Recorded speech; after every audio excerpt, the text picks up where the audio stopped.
My mom let her abusive boyfriend ruin our childhood and lost custody because of it. Now 5 years later, she wants us to do family therapy together so we can heal and be a family again. Posted by you/Pure Clown Energy. Hello all, I, 23F, am in a bit of a pickle, and currently, the majority of my family is against me. My mother, 41F, has 6 kids in total, myself, my sisters, 22F, 19F, 17F, 16F, and my brother, 23M. Growing up was pretty much hell for all of us. My mother never had a good track record of picking good men, and many times, my siblings and I witnessed her boyfriends beating or berating her. Her second boyfriend would often hit us when we were younger as well. There's a lot more to it, but then this post would be very long.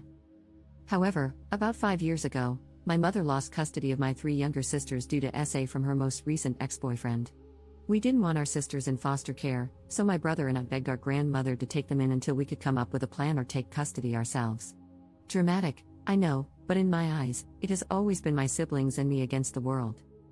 My grandmother, the saint she is, took my sisters in and told my brother and me not to worry about getting custody because we should be focusing on our lives in college. While we were hesitant at first, we decided to head off to college to build up some stability. I ended up dropping out of college because I couldn't afford the tuition, but my brother graduated last year. My sisters have been happy living with my grandmother, and she loves having them around. She always says she gets to see her grandbabies every day, and it's a blessing. They are comfortable living with her, and my grandmother has no plans to stop caring for them. Now, back to my mom. When she lost custody, my siblings, my grandmother, and I all went no contact with her. About 2 months ago, my mother emailed me, saying she wanted to reconnect and do family therapy. At first, I didn't mention it to my siblings because, in a sense, I felt like I was protecting them. However, she sent me a second email the following month, explaining that she had broken up with her boyfriend and really missed us. She wanted to do family therapy because she had a lot of built-up pain, and she knew we probably did as well. I talked to my grandmother about it, and she told me I should ask my siblings and let it be their choice. When I spoke to my siblings, the youngest ones were on board because they missed our mom. However, my other siblings and I were hesitant. But for the sake of my younger siblings, I responded to my mom, and we set up a time to meet. About 3 weeks ago, we met at a restaurant. My mother looked exhausted but eager to see us. I declined a hug because I wasn't comfortable with it, and my mother looked pissed. As we caught up, she asked if my younger siblings would consider coming back home and if she could regain custody. My younger siblings seemed unsure, and I could tell they were uncomfortable. I tried to change the subject, but my mom brought it back up. She kept talking about how we could be a family again now that we were older and how she wanted to rebuild what was broken. The rest of the meeting became a blur for me because I mentally checked out. A lot of buried emotions resurfaced, and I shut down. Later that night, I received an email from my mom saying she was really upset that I didn't hug her or say goodbye.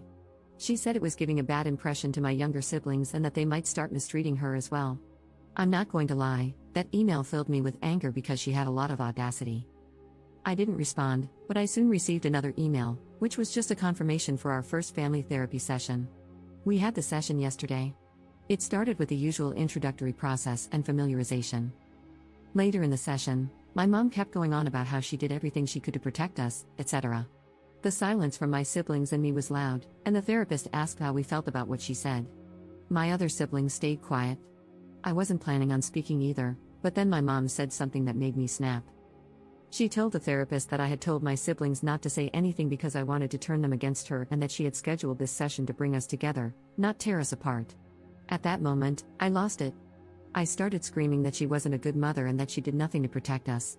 She constantly vented to me about her relationships and problems, which led me to internalize her issues as my own.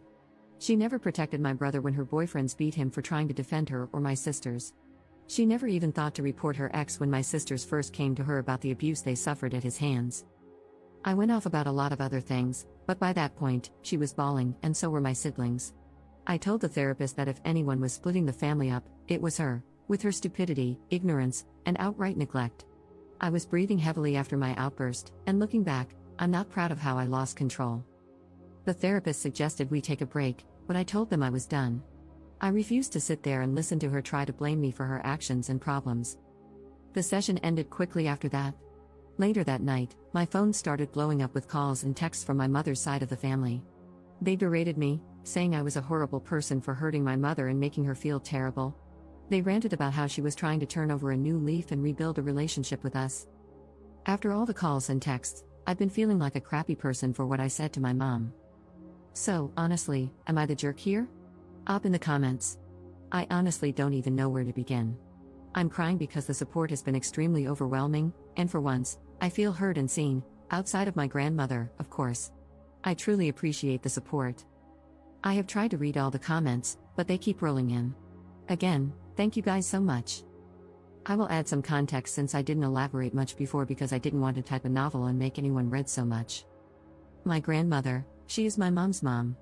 She cut my mom off because my mom would constantly steal money from her or sneak boys into the house, knowing my grandmother wouldn't approve. My grandmother is an SA survivor of my grandfather, my mom's dad. She actually took him to court to get him arrested, which is why she is essentially the black sheep to the majority of our family. My grandmother explained to me when I was much older that our family has a lot of SA history involving family members. Our family is highly religious and believes that we should pray over them every day to heal them. Why I felt awful, my mother is also a victim of abuse, and I felt like a hypocrite for calling her out and saying what I did, as if I wasn't taking her abuse into account. However, as many of you have mentioned, even as a victim, she still allowed the abuse to happen. I think reading that is what made me start crying.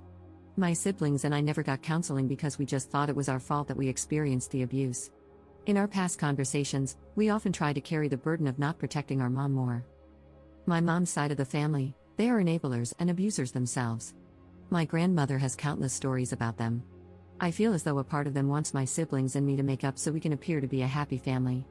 They have a serious issue with appearances. My siblings, my brother is the real star of the show, honestly. Before we even made it to the first session, he told my youngest sister that our mom would probably say a lot of things, but if she wasn't ready to talk or if she wanted solo therapy, he would pay for it in full. After the session, she decided to go for it because she has a lot of complicated feelings about our mom. My other sisters are still emotionally distraught. They thanked me for speaking the truth and saying what needed to be said. They said they couldn't say anything because they didn't know how to word it. Like me, they didn't want to be cruel. I truly appreciate all of the comments and the reassurance. I sent my grandmother the post, and she said all of you guys are rock stars and that the majority of you are right, that my mother is a C&T. If you guys have any more questions, please feel free to ask. This has been a huge step for me in getting my own therapy because I let a lot of this build up over the years. My tangent to my mom went on for a few minutes before I had to stop because I was so pissed. Update 1 day later. Hey all, update for those who wanted it. Also, heavy abuse trigger warning because I will get emotional and vent a bit later on in this update. If you are a childhood abuse survivor, I wouldn't recommend reading past this since it could possibly be triggering. My siblings and I have decided to go no contact with our mother for good. It was a hard conversation this morning, and I felt like a jerk again. I felt like my outburst persuaded them to make that decision so I wouldn't be upset with them. Yet they reassured me throughout the whole conversation that they didn't like that she didn't even apologize, even when she had the opportunity to. My siblings and I are still struggling with the fact that she won't change, and she probably never will. The driving force for it was the email I got from my mother at 4 a.m. today. I copied and pasted it here. Dear Juju, my nickname when I was younger, I am truly hurt and devastated that you went public with a private matter. Your Auntie May showed me your Reddit post, and yet you continue to try to villainize me. I was going to explain myself further in therapy, but I'm in a new relationship now with a very loving man. He was the main one who encouraged me to extend an olive branch to you all. I was going to surprise you and your siblings in therapy. However, you ruined it. I stayed my distance from you all because, after losing your sisters, it made me realize I couldn't even look at myself in the mirror anymore. It made me realize how much of a worthless piece of crap I was. You calling me a worthless WHRE of a mother was uncalled for. In those relationships, I couldn't just simply walk away. Where would I have gone? What about you guys? Do you not think it ate me up inside every time you cried? Every time I did try to protect you guys, only to get the crap beaten out of me? Being knocked out cold and not knowing if you were safe or not? Did any of that not matter to you? I'm trying to redeem myself while also being a victim, and you simply can't get your own head out of your rear. You bitch and complain about your pain, not realizing I was a victim too, Juju. We all were. I hate to sound harsh, but you're an adult and can hear these things now. I tried my damn hardest to protect you all. For you to crap on all my effort in your rant and call me almost every name in the book in front of our therapist, your siblings, and the blatantly visible disrespect to me? All of it was truly uncalled for.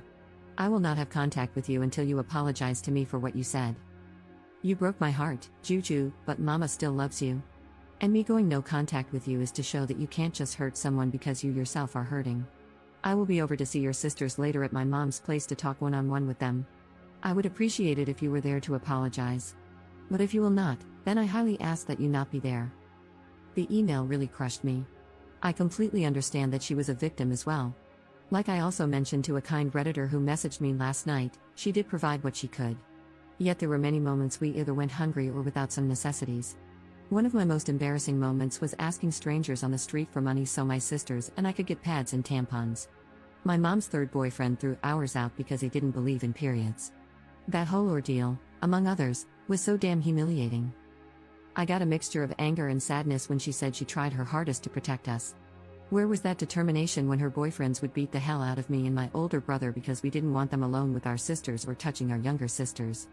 Where was she when she heard me getting essayed in the room right next to her and heard me screaming for her?